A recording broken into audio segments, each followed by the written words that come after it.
요즘같이 시장이 막 흔들릴 때 내 투자 포트폴리오가 월급처럼 따박따박 돈을 벌어다 준다면 어떨까요? 생각만 해도 든든하죠? 오늘은 바로 그 방법에 대해 한번 제대로 파헤쳐 보겠습니다. 아마 많은 분들이 꿈꾸는 걸 거예요. 제2의 월급 통장 같은 포트폴리오 어떻게 하면 만들 수 있을까요? 오늘 그 해답의 실마리를 한번 같이 찾아보시죠. 이 전략의 핵심 엔진 바로 배당 스노우볼 효과라는 건데요. 이게 뭐냐면 받은 배당금으로 주식을 또 사는 거예요. 그럼 다음엔 배당금이 더 많이 들어오겠죠. 이 작은 눈덩이가 시간이 흐르면서 진짜 어마어마한 산처럼 불어나는 바로 그 복리의 마법입니다. 자, 그럼 본격적으로 한번 파고들어 볼까요? 우리가 잘 아는 SCHD나 타이거 미국 배당 다우존스 같은 ETF들 있잖아요. 이런 것들이 도대체 어떤 엄격한 설계도를 따라서 만들어지는지 그 비밀을 한번 살짝 들여다보겠습니다. 이 지수가 종목을 고르는 방식이요. 정말 까다로워요. 비유하자면 마치 엄청 고급 클럽 앞에 서 있는 까다로운 문지기 같다 할까요? 아무나 들여보내주지 않아요. 오직 재무 상태가 탄탄하고 앞으로가 기대되는 그런 기업들만 이 클럽에 들어올 자격을 얻는 거죠. 와, 이 4단계 필터를 보면 정말 혀를 내두를 정도예요. 첫째, 최소 10년 이상 꾸준히 배당을 줬어야 해요. 이게 기본이고요. 둘째, 기본적인 덩치랑 거래량도 받쳐줘야겠죠. 그리고 셋째, 이게 핵심인데 부채 대비 현금 흐름, 자기 자본 이익률, ROE, 배당 수익률, 그리고 5년간의 배당 성장률, 이 네 가지 잣대로 기업의 펀더멘탈을 아주 철저하게 평가합니다. 이 모든 관문을 통과한 상위 100개 기업만이 최종적으로 선택되는 거예요. 그러니까 단순히 배당 수익률만 높은 함정 같은 주식들은 여기서 다 걸러지는 거죠. 정말 정교한 장치예요. 이렇게 엄격한 필터링을 거치고 나니까 포트폴리오가 자연스럽게 특정 섹터에 집중되는 결과가 나와요. 지금 보시는 것처럼 에너지, 필수 소비재, 헬스케어 이런 좀 방어적이고 가치 지향적인 산업 비중이 높죠. 요즘 시장을 막 주도하는 기술주 중심의 다른 지수들이랑은 구성 자체가 확연히 다른 걸 볼 수 있습니다. 자, 이제 아마 많은 분들이 가장 궁금해하실 부분으로 넘어가 볼게요. 아니, 이렇게 탄탄해 보이는 전력이 왜 최근에는 그렇게 힘든 시기를 보냈을까요? 2025년의 성적표를 한번 정면으로 들여다보겠습니다. 아마 많은 분들이 딱 이 질문을 던지실 거예요.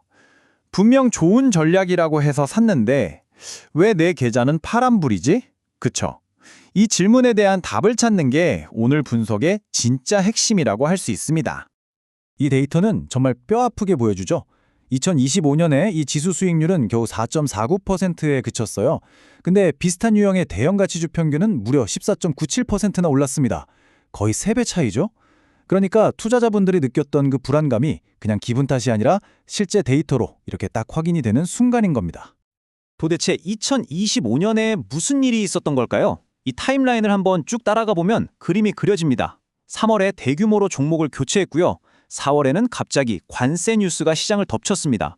그리고 연말에는 아시다시피 빅테크 주식들만 혼자 막 치고 올라가는 쏠림 현상이 나타났죠. 이 세 가지 사건이 맞물리면서 이 전략에는 정말 힘든 환경이 만들어졌던 겁니다. 특히 3월 리밸런싱이 아주 결정적이었어요. 포트폴리오의 20%가 바뀌는 정말 큰 변화였거든요. 배당 성장이 좀 둔화된 화이자나 펀더멘털 점수가 낮아진 블랙록 같은 쟁쟁한 기업들이 빠져나갔어요. 그리고 그 자리를 당시 현금 흐름이 아주 좋았던 에너지 주식들이 대거 채웠죠.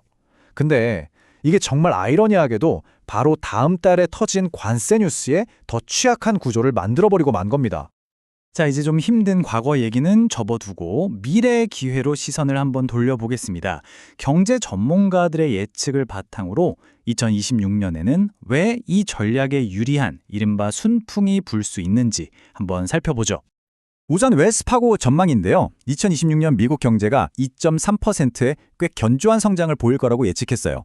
이게 무슨 뜻이냐면 경제가 막 침체로 빠지는 게 아니라 부드럽게 연착륙에 성공하면서 기업 실적의 기반이 더 단단해질 거라는 아주 긍정적인 신호로 볼 수 있습니다. 근데 더 중요한 숫자는 아마 이게 아닐까 싶어요. 바로 금리죠. 시장의 가장 큰 관심사잖아요. 길고 길었던 금리 인상 사이클이 드디어 끝나고 2026년에는 최종적으로 3% 초반대에 안착할 거라는 전망이 나오고 있습니다. 이건 그냥 숫자가 아니라 거시 경제 환경의 패러다임이 바뀌고 있다는 엄청난 신호입니다. 그래서 금리가 낮아지는 게 왜 그렇게 중요할까요? 자, 첫째, 은행 예금이나 채권 금리가 낮아지면 상대적으로 3%가 넘는 배당 수익률이 훨씬 더 매력적으로 보이게 되겠죠. 둘째, 산업재나 에너지 기업처럼 큰 돈 빌려서 설비 투자하는 회사들 있잖아요. 이런 회사들의 이자 부담이 확 줄어들어서 현금 흐름이 좋아집니다. 그리고 마지막으로 이 모든 게 합쳐져서 기업의 가치평가 상승, 즉 주가 상승으로 이어질 수 있는 아주 강력한 촉매제가 되는 겁니다. 이제 이 모든 분석을 바탕으로 여러분 각자의 재무 목표에 맞춰서 이 전략을 어떻게 활용할 수 있을지 아주 구체적인 방법으로 들어가 보겠습니다. 이 슬라이드가 정말 중요한 선택지를 보여주는데요. 똑같은 전략을 기반으로 하지만 가는 길이 두 가지가 있는 거예요. 왼쪽의 기본 ETF는 배당금을 계속 재투자해서 장기적으로 자산을 불려나가는 걸 목표로 합니다. 뭐랄까 자산을 차곡차곡 쌓아가는 적립 단계에 계신 분들께 딱이죠.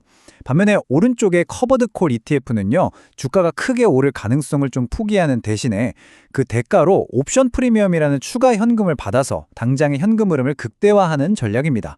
그래서 은퇴 후에 매달 생활비가 필요하신 인출 단계의 투자자분들께 더 유리한 선택이 될 수 있는 거죠.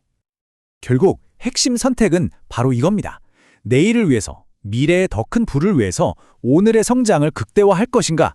아니면 오늘을 위해서, 현재의 안정적인 삶을 위해서 현금 흐름을 극대화할 것인가?